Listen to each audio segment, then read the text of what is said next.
Good, बढिया, छान. पुण्याच्या पलीकडे सातारा नको होता आणि या इंजिनियर रंजना शिंदेच्या लुडल्या तुपान म्हातारा नको होता.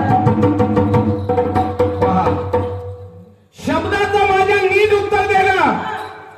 शब्दाचं माझ्या नीट उत्तर दे ना.